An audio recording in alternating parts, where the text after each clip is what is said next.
Hi, today I'm going to do an exercise with Jo again. It's the 13 Jo Kata.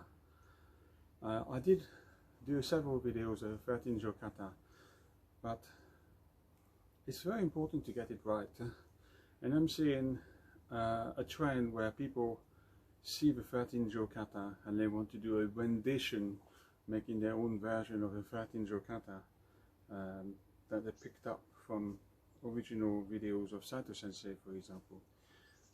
But the 13 Jo Kata is very precise, and I don't think there can be any rendition or someone else's own version to make their own understanding of the 13 Jo Kata, because it is very detailed, and it's actually not just a kata that you practice on your own. There is a 13 Jo Awase, Jo Kata Awase, which is performed with another partner, and there's that Awase blend. So your partner will be striking in all possible directions from Jo Skino Kamei in that position. So he would strike, change, strike in different angles and so forth. So and I think the execution of the 13 Jo Kata needs to be done correctly in timing. You can't add any further movement. So anyone who believes they can make a movement longer or more beautiful, they completely misunderstand. And when somebody is striking with a Skino Kamei, you haven't got much chance or much time to react. This attack is quite quick, so it's not an attack I'm going to be taking the whole time, allowing him to do what he wishes to do. I really want to get, Azuke, I want to get him, or I want to get her with a strike. So you haven't got much time. You've got to get out of the line. And it's the same thing. You've got to get out of the line. Strike. So the 13 Jo Awase is very clear. You've got to be quick and economical.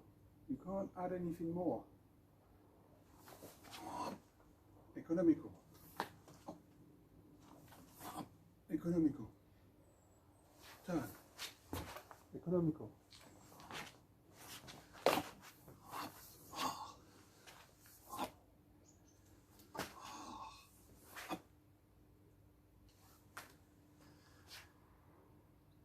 You can't make anything longer than this.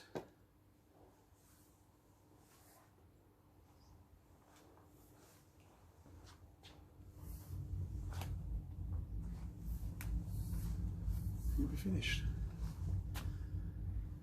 Somebody striking from Skino Kamei wouldn't allow you to do the big movement you wish to do. So I just want to make that quite clear. The 13 Jo Kata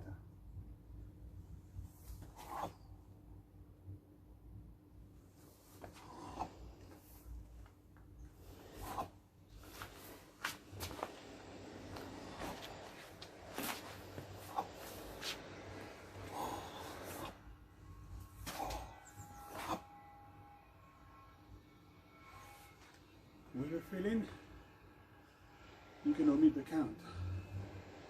But obviously, the counting system is to teach one another how to get the form. So we go for the counting. Which ni, san, shi, go, ma, shish, hach, ku, ju, juich, juni, jusan.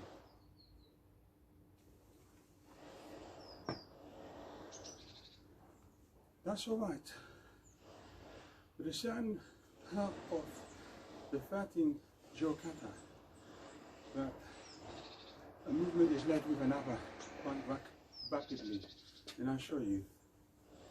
So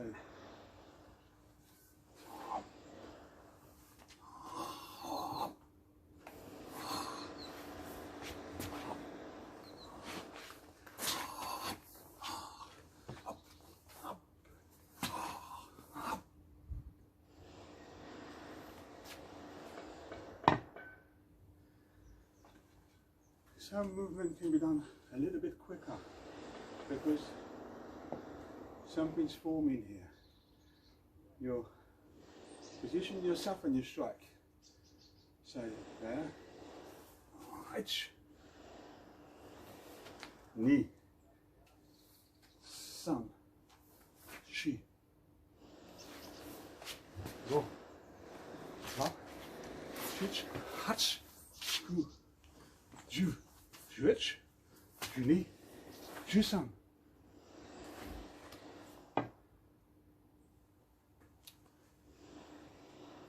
You got to feel the kokyu, body movement, kokyu with body movement. Right, knee, sun, shi, go, lock, switch, hatch, screw, ju, switch, juni, jusan.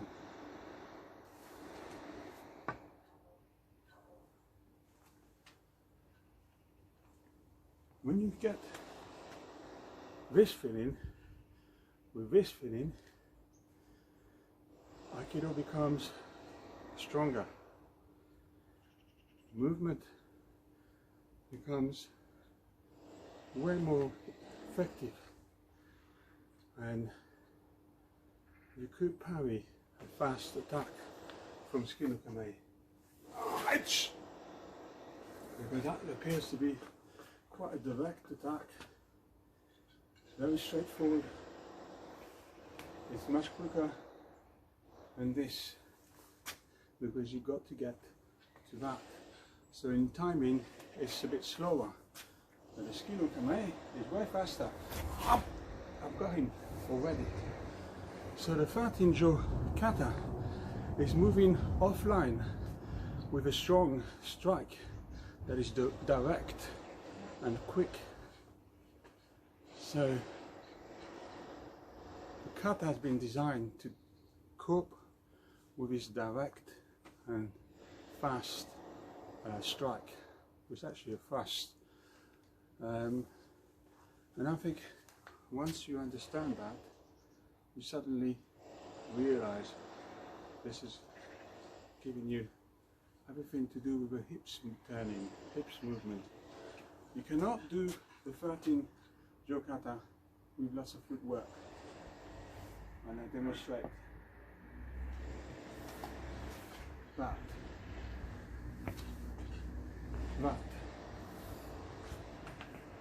a lot of little placing of the footwork.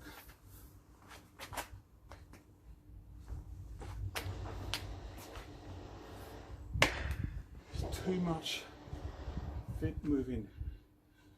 And that happens because you're not using this.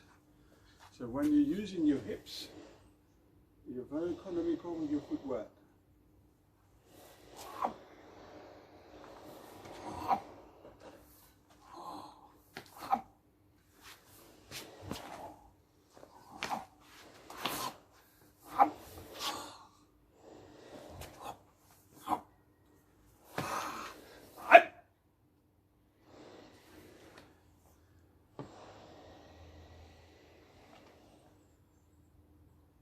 It makes a big difference. Think about minimizing unnecessary steps.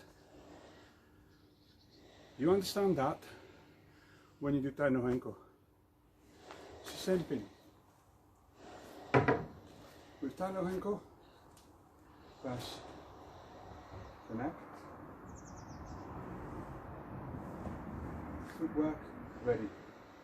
It's okay to come to you. Not to it. Don't have anything more to do. I open my hand and I feel the kokyu and charge up, fingers opening up and turn. There's no need to do any more. When I'm turning in Tai Sabaki, I'm ready. Minimal footwork. When you don't see that, you do Tai no Hanko like this.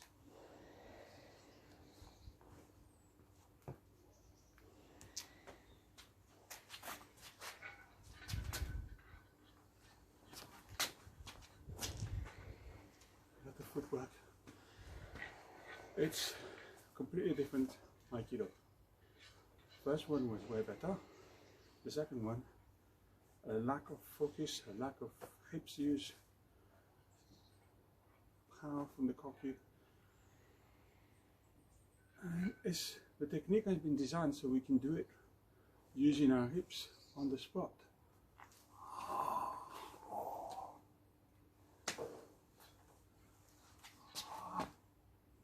Minimal footwork, it's possible.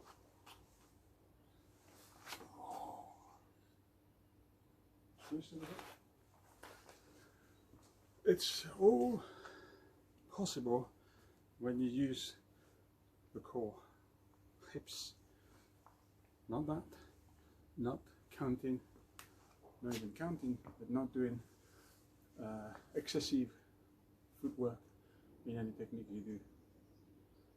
It's the same when you do Yokominuchi Shihonage and you do in the form of a wase form, you still keep minimal footwork.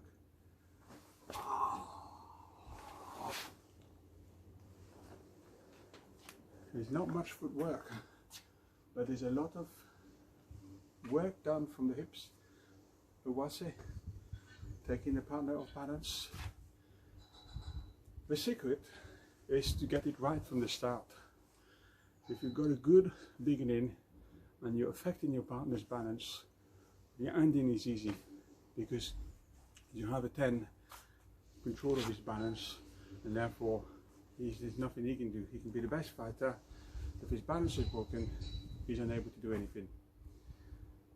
If you haven't taken your partner's balance at the beginning, you'll find the struggle, resistance. Your partner will try and get you back, and you then get into this wrestling Aikido where there's a lot of physical strength applied to kind of finish a technique where you want him to be or her to be.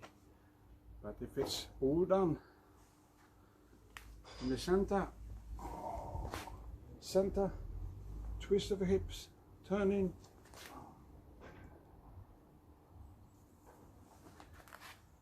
you have a different Aikido, very powerful Aikido from here. So I hope by demonstrating the 13 Jo Kata that you can appreciate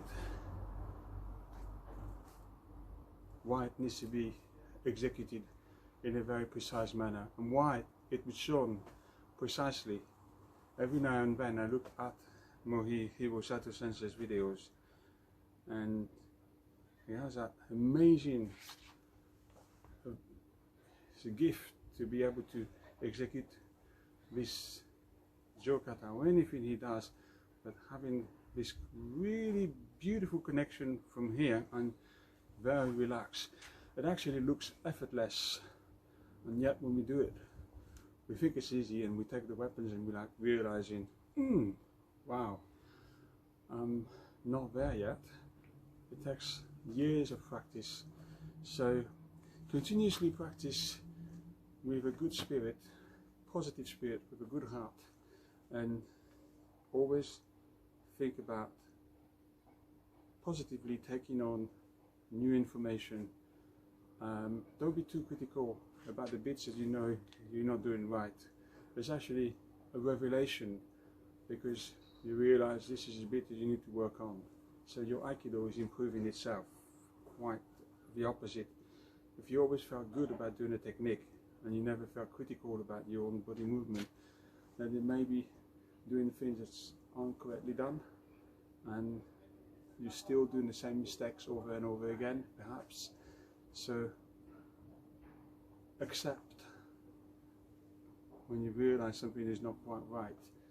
Try and work on it bit by bit, and things will progress in the right direction. We've all got our own journey into progressing to a high level of Aikido. I see it as a mountain, so we all have our own path to get to the top. There's no shortcut. To get to the top, we all have to do our own walking. Nobody can lift us on behalf and be transported to the top. It won't get you anywhere. So I hope you've enjoyed watching the video, and thank you for watching. Don't forget to subscribe if you want to see any more for future videos coming up. Thank you.